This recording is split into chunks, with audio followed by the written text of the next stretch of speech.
Hi everyone, it's Georgia Lane from Women of Influence, and this is part 2 to our Spotlight series on our committee members. And we have with us today the very lovely Chelsey Grbcic. I haven't pronounced that properly, have I? How do I pronounce your surname? You actually pronounced it like a true Croatian, Georgia. You said Grbcic, which is, I believe, how you pronounce it in Croatian, but I say Grbcic in Australia. So it's a Croatian name, is that right? It is, yeah. My father's family's from Croatia. But you weren't born in Croatia? I was born in Johannesburg in South Africa. So Chelsey has been a committee member with Women of Influence for around 6 months now, and we've just been so happy to have her on board. She's so much fun, such a light, and so proactive, which is fantastic. And she's an associate with one of our very, very good supporters and our wonderful friends, Cronin Miller Litigation, with Derek Cronin and Stacey Miller. So Chelsey, what does that mean? A lot of our audience, we do have many, many lawyers that come along to our events and would be watching this, but there's a lot of people who aren't lawyers and wouldn't know exactly what an associate for a litigation firm does. So can you explain that to us? Yeah, sure. Working for a litigation firm and being a commercial litigator means that we handle all dispute-related work. The types of cases that we handle are incredibly broad and no case is really ever the same. These disputes might arise from a contract between an individual, a company or a partnership, and the contracts themselves might relate to, for example, employment, the sale of real property, construction contracts, development, business transactions for goods or services, intellectual property. It could reflect an agreement between a trustee and a beneficiary, for example. It's incredibly broad, but you just think dispute-related work or a dispute arising from a contract, a litigation lawyer is who you need to be dealing with.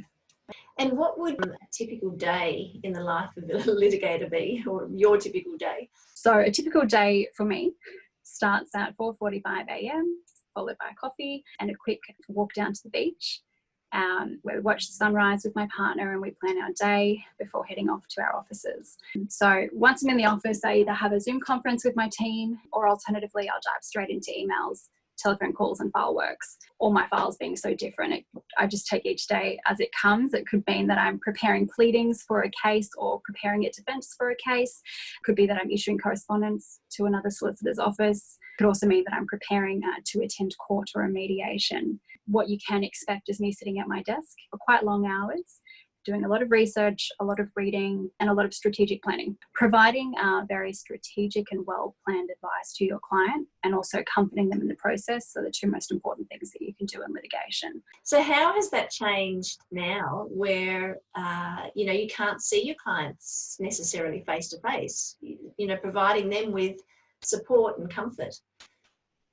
Yeah, good question, G. Look, we do a lot of Zoom conferences, and the benefit with Zoom is you can have myself on the screen, our partner Derek or Stacey on the screen at the same time, and of course your client. So not much has changed. It's business as usual. Of course, we can't shake hands with clients and greet them at the front door with a coffee, but we can most certainly schedule a Zoom conference, and as many Zoom conferences that they want, just to talk about the status of their case, provide comfort as to the steps that need to be taken to move their case forward, and then of course just providing them with advice and answering their questions along the way.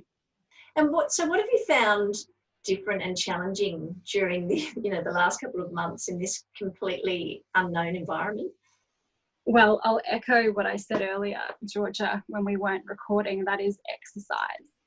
I am ashamed to admit that I have not been exercising like the rest of our committee members who brag about doing more exercise than ever during COVID. That is one thing that I've struggled with, is not being able to go to the gym and just keep my routine. I found myself sipping on coffee a little bit longer in bed at 4:45 instead of jumping up and getting on the treadmill. And look, just the human interaction. We would meet as a committee quite regularly, where we'd get to have a chit chat with our committee members about what's going on in their profession, their family life, planning events for our community. That's something that I've struggled with because I'm quite a social person. And then of course, getting together with friends and family as a whole.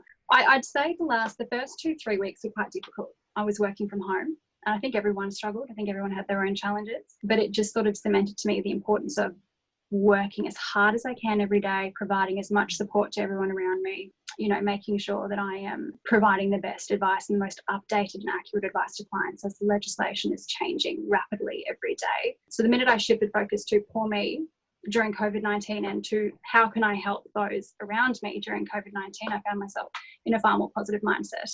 But not to say that, you know, there has been difficult times. There's most certainly been difficult times for everyone. But I think there's been a huge shift in focus in our community that everyone's got a more positive mindset and everyone's coming together and, you know, giving more than they are taking at the moment.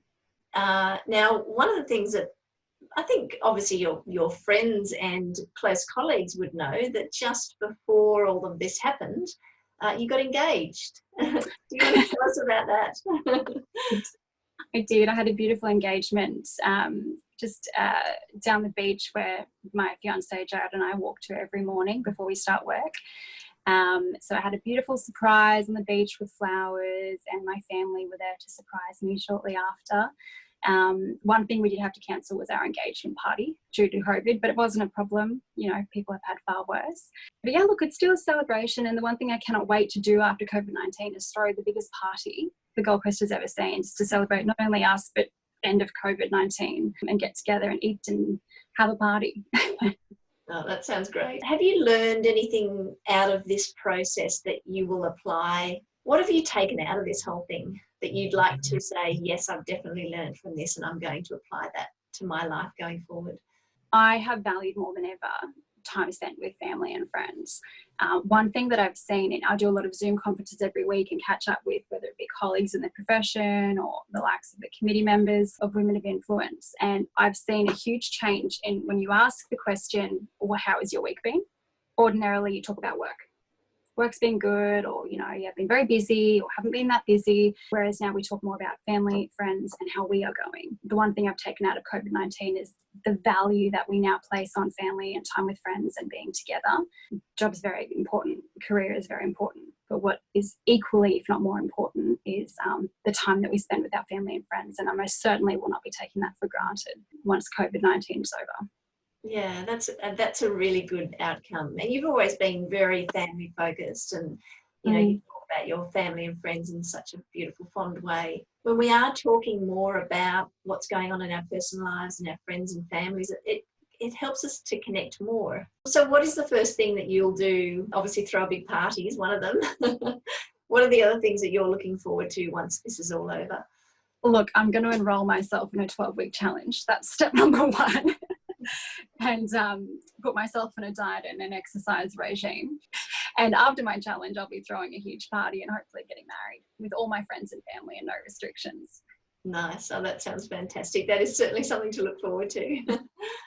Well, thank you, Chelsey. Thank you for sharing what's going on in your life now. Say hello to Derek and Stacey for us. I will. Yes, I will. Thanks, Georgia.